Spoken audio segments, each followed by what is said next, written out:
Foreign ভ্যারাইটির আমের কালেকশানগুলো রয়েছে, সেই কালেকশানগুলোর কিন্তু আমি প্রচুর ভিডিও দিয়েছি। আজকে আপনাদেরকে একটা ডিফারেন্ট জিনিস দেখাবো, যেটা হচ্ছে যে নতুন যখন আমরা গ্রাফটিং করি বীজের চারাতে বা সিডলিংকে, তখন কিভাবে দেখতে পাচ্ছেন মোটামুটি 13 থেকে 14 দিনের মাথায় একটা কত সুন্দর ডেভেলপ হয়েছে আপনারা দেখতে পাচ্ছেন। আমি দেখানোর চেষ্টা করছি।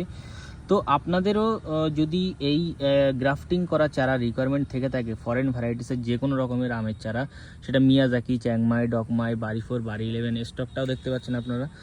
এই সমস্ত চারা যাদের রিকোয়ারমেন্ট রয়েছে তারা কিন্তু অবশ্যই আমাদের সাথে যোগাযোগ করতে পারেন। দেখতে পাচ্ছেন আমাদের কিন্তু 1000 পিস চারার যে অর্ডার হয়েছে, সেই চারা কিন্তু আমরা স্টোর রুমে নিয়ে যাচ্ছি এবং স্টোর রুমে নিয়ে যাওয়ার পরে এগুলোকে রেস্ট করিয়ে তারপরে আমরা লোড করাবো। সো আমরা আমাদের চারার প্রতি কিন্তু প্রচুর রেসপন্সিবল, যেটা আপনাদেরকে দেখাচ্ছি, আপনারা দেখতে পাচ্ছেন। না হলে আমরা ডিরেক্ট লোড দিতে পারতাম, কিন্তু দিলে খারাপ হওয়ার সম্ভাবনা প্রবল। সেই জন্য আমরা কিন্তু তার পার্টির থেকে সময় চেয়ে নিয়েছি এবং আজকের ডেটে আমরা প্রচুর পরিমাণ লোড দিচ্ছি, যেটা 100 পিস থেকে 1000 পিস, 2000 পিস। যাদের ফরেন ভ্যারাইটিসের রিকোয়ারমেন্ট আছে, মিয়াজাকি, চ্যাংমাই, ডকমাই, এই সমস্ত চারা যদি রিকোয়ারমেন্ট থেকে থাকে, অবশ্যই আপনারা আমাদের থেকে সংগ্রহ করতে পারেন। Thank you.